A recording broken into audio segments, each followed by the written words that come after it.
Taylor Young, former Baylor linebacker, and he is in high school or coaching high school football up in the Dallas and Fort Worth area.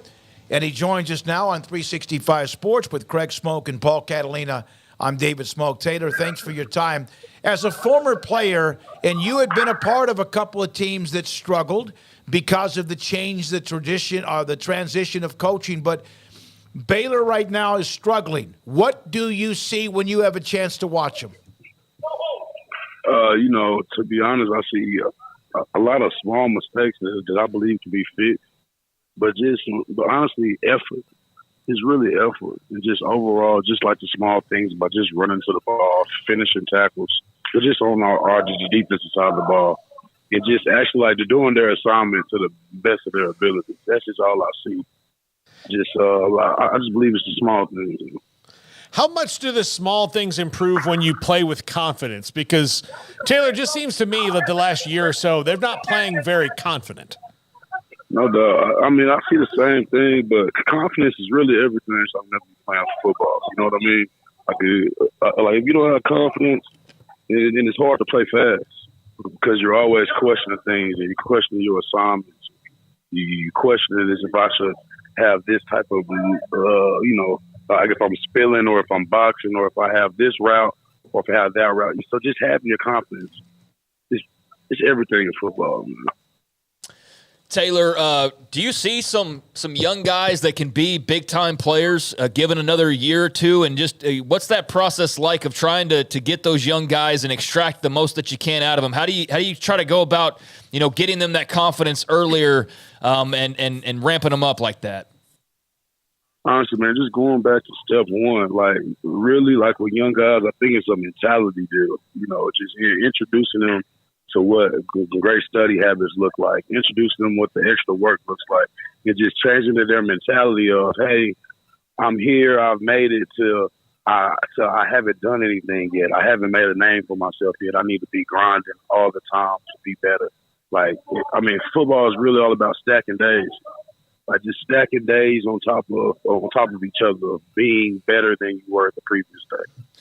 And if you could change your mentality that way, then I believe things will start slowly changing.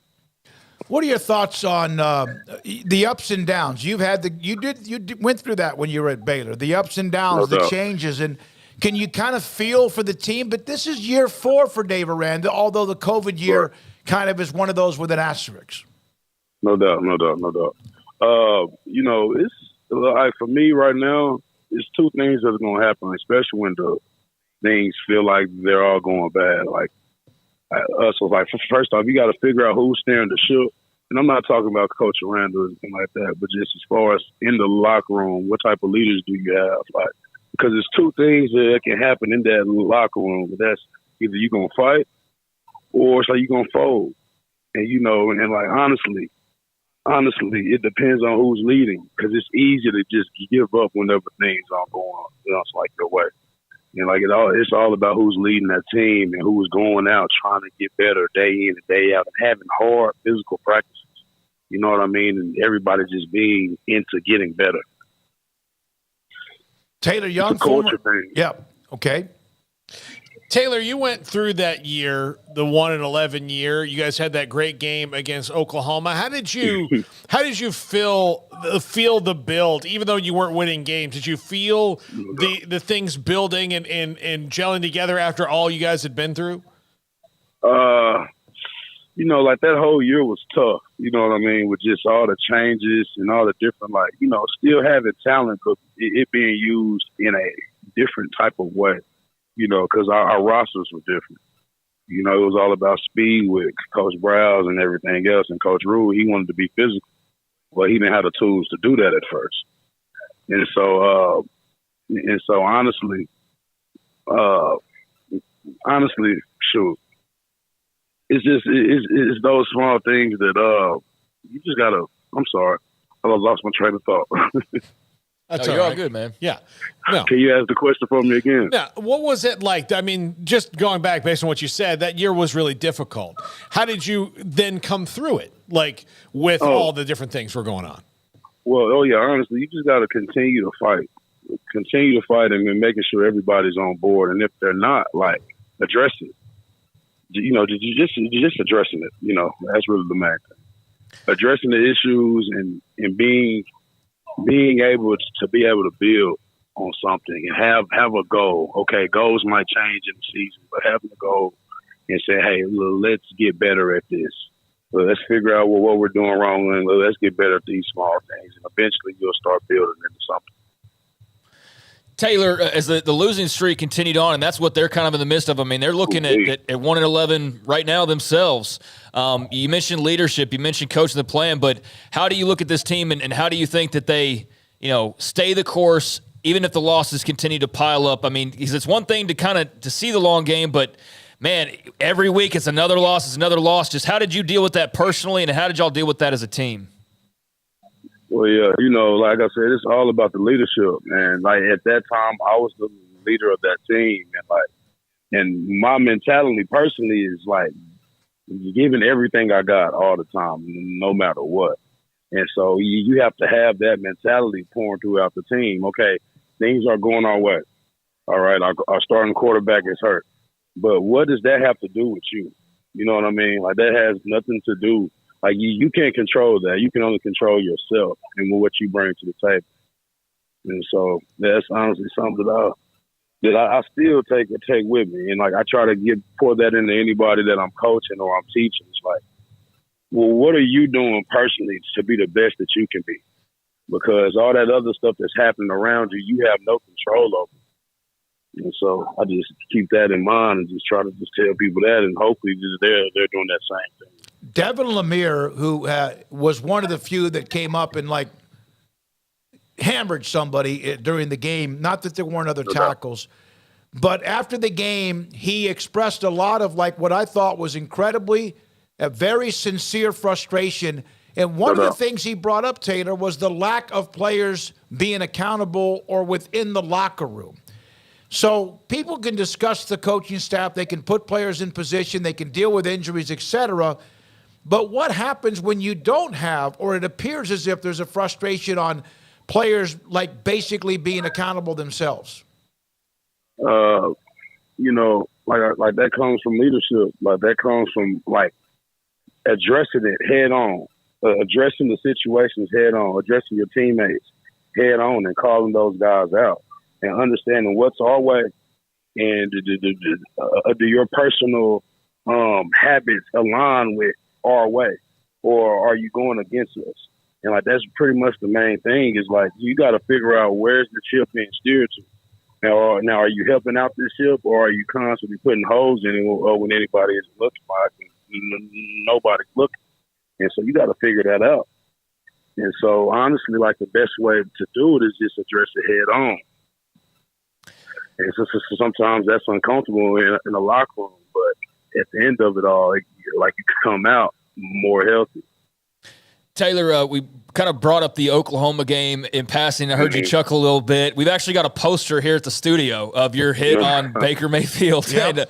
And, I'm just curious, how often does that still get brought up, or do you end up seeing that picture? And is that, would you say, of like you made so many plays, you were a part of so many great teams, but is that like at the top of the pile of like encapsulate Taylor Young's career, and it would be a picture of that hit on Baker Mayfield? I mean, no doubt. Only in the reason why it is because I'm not going to take because he was a great player, right. and that was something that I want to put out there. He was a great competitor and a hard nosed type of guy. So I want to put that out there. But no doubt about it, it's one of my most memorable moments, especially with a tough season. Especially if you're going through a tough season like we did. So I feel like it's just the epitome of who I am. Okay, well, we're 0-4, we're 0-3 or whatnot. And just continue to play with everything that I have. So, no doubt about it. Taylor, that was, you can show that video as like the perfect way to hit a quarterback and not get caught. No penalty. It was just straight through perfect tackle. Yep. Yep, it didn't feel like anything, which is the perfect hit. So when you hit it, you just felt like you were going straight through. Straight through a thin piece of paper. That picture, which is frozen in time, You see the cleats that are shredded on the field in the air. You see like tape on every parts of your body. It is a violent and yet clean hit. Did Baker Mayfield say anything to you after that hit? Not after that hit. No, it was one. I want to say the drive before that I gave it to him that was real bad, and and it knocked the air out of him for a little bit. But I can tell you, just the competitor who he is, man, he hopped right back up and acted like nothing happened, and kept going. Yep. So honestly, like that's who he is. So hey. Yeah, and it's proven out. He's still, hanging around. Saw him on Monday Night Football just a couple of days back, and he's still doing his thing and still being a fighter out there. So Taylor, they're not going to play Oklahoma this year. They just played Texas for the final time. As a guy who played in the Big 12, what are your thoughts on not seeing a Baylor team line up against an OU or a Texas and just kind of all the changes? What do you make of that as a former player? Man, those games were important, and just getting ready to play those games, like it meant a lot because you knew a lot of people were going to look or were going to check that game out. So, those are really important as a player. I feel like not having them in the conference, man, this is going to be a sad day, but just all the new type of talent, it's like that's coming through, I believe it'll be okay. So, like, with just guys like Utah and Houston and stuff like that, like those are guys like they're not as big, but it's still big names and it's something that's different. So, what is it like to be a player and the coaching staff is taking heat? Man, it just depends on what type of player you are, like, and, like it's names that aren't there anymore, but because Casazada, it's one thing he talked about was just control what you can control. You know what I mean? Like, but because they're taking heat, they're taking heat because we're not winning. It's like they're taking heat because some people aren't doing their job, So just control what you can control and try your best not to think about it and just dive into your craft. That's one of the, man, you got to dive into your craft when all this outside stuff is happening. You have no control over it. So it's tough. No doubt it's tough because people are talking about you on campus. Mm-hmm. Fans aren't being fans, like they're honestly talking about how bad you look or, what needs to change. And honestly, none of that matters to you personally as a player. You know what I mean? Like, you just got to keep getting better. Or you can let it affect you and now you're stressing about things that you really have no control over. So it just depends. Taylor Young, former Baylor linebacker, with us on 365 Sports. Had you ever been during that time when everything was just not working well in 16? Did you ever have to kind of like calm another player down that might have been barking a little bit too much? Did you ever have those kind of moments without, and you don't have to mention the players, but because we all, three of us, remember. We weren't in the locker room, but we remember that was tough times. No doubt. Especially 2016 when I believe the head coach is Grove. Yeah. That was just with all the outside noise. It was definitely hard. It was definitely hard to hear, especially with people who were younger, who didn't have nothing to do with the stuff that was going on, which a lot of us didn't. But it's like we had some personalities on the team that needed to be checked. And we had to figure out what was going on.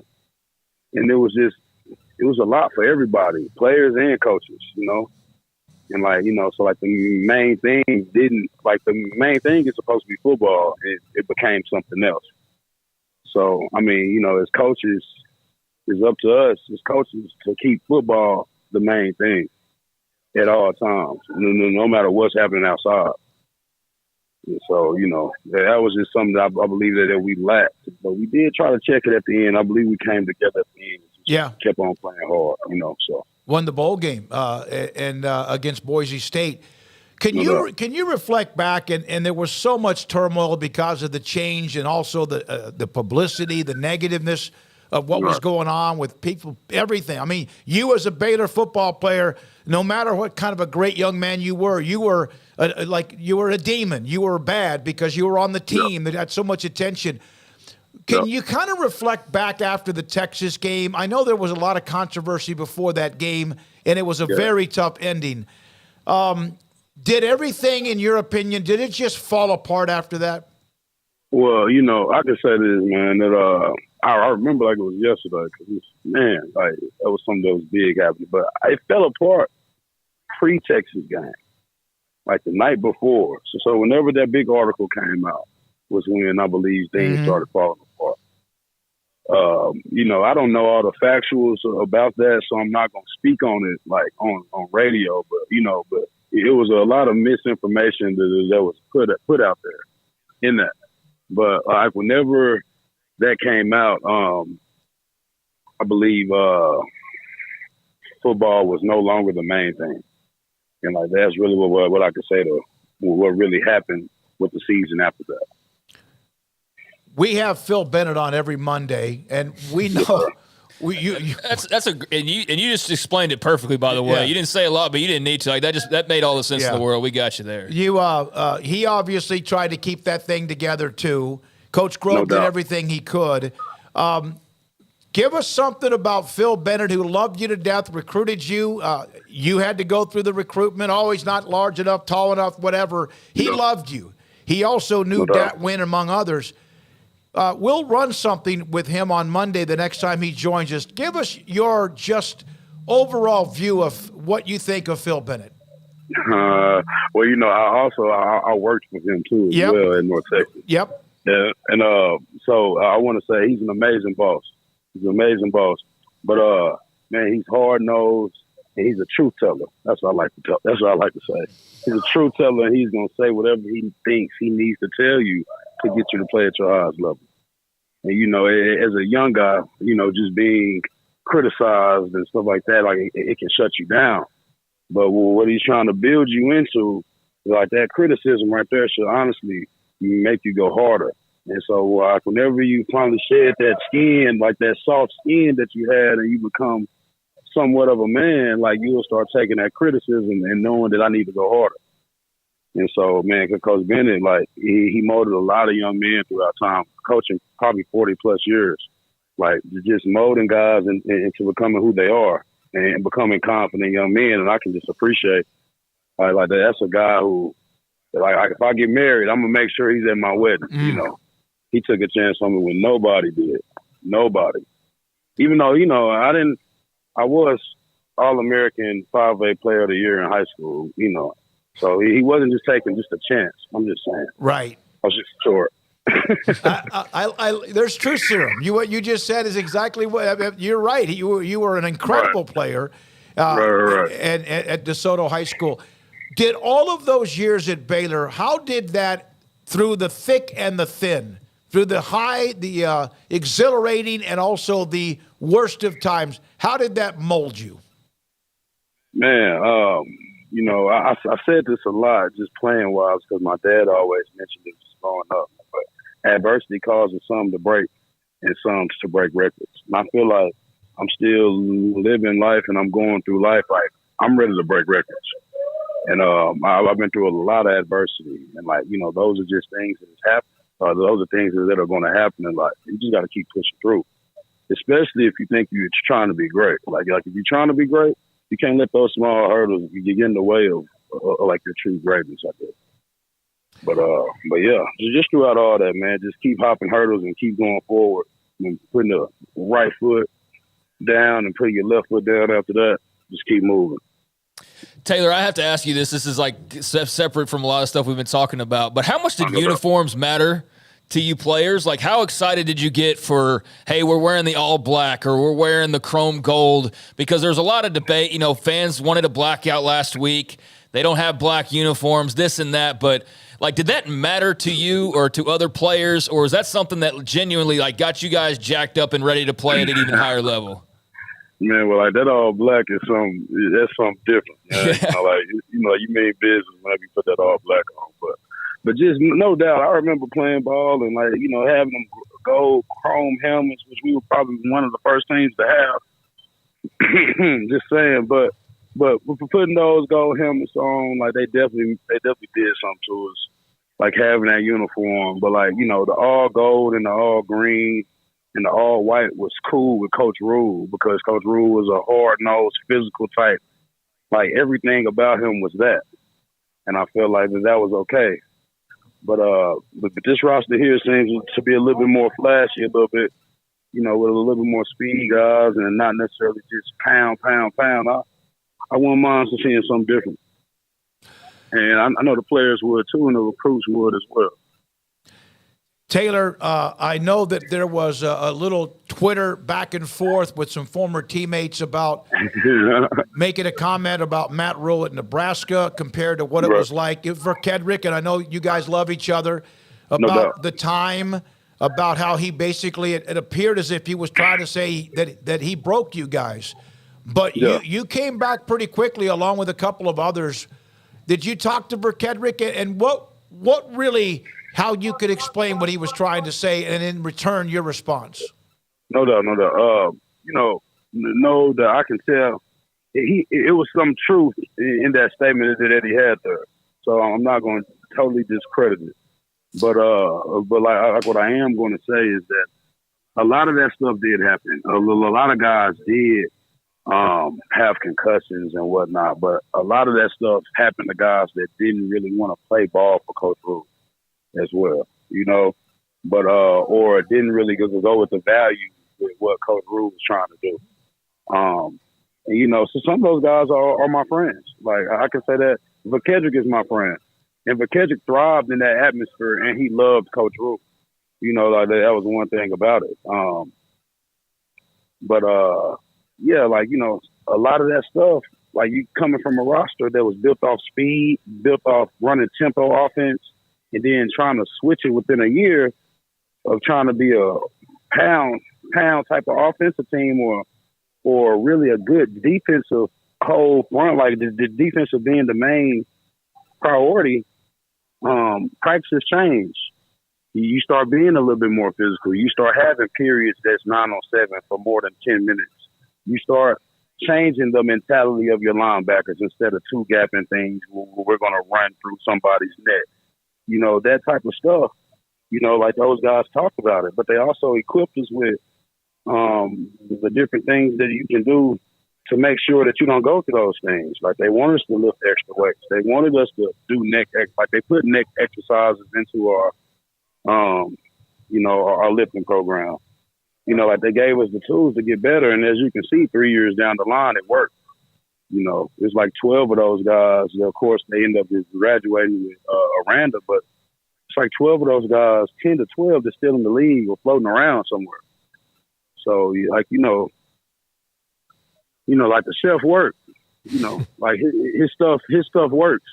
You know, and the guys that didn't really like it, I hate to say it, and I don't want to sound like I'm being a hard ass or whatnot. I'm sorry, excuse me. That's okay. Hard or what? But they were soft. A lot of that stuff they didn't really want to deal with the day in and the day out of being physical. I had to get over it because that wasn't something I was used to. So, you know, like when Browse was there, we never took each other to the ground. So, you know, it's just stuff that you got to get used to and adapt. Yeah, different coaching staff, different philosophies. One won a lot, and then one was able to turn around a disastrous year through a tough time and won too. No doubt. Taylor, you're with Richardson ISD. Are you coaching at an intermediate school, or are you at a high school? Where are you right now? I'm at Richardson High. I'm the special teams coordinator here. You know, we just got a new head coach here, Coach Holloway, which he came from Richardson Berkman. He was the offensive coordinator there last year. So we're honestly just building a program up that has been down for a long time. And, like, when we're enjoying it, we're 3-2 right now. Last year, like, we went 3-7. So it's a big deal for us to be out here trying to change the culture. Use the example and the experience you have of being a part of that turnaround when you were at Baylor. People in the chat saying that they have learned quite a bit. Very interesting. A lot of what we discussed and your truth serum from what you learned from Phil Bennett. Thank you, buddy. Appreciate your time, and we hope to see you soon. No doubt. All right, no, thank you. Taylor It was Young, good. Richardson High School, now a special teams coach. And that was another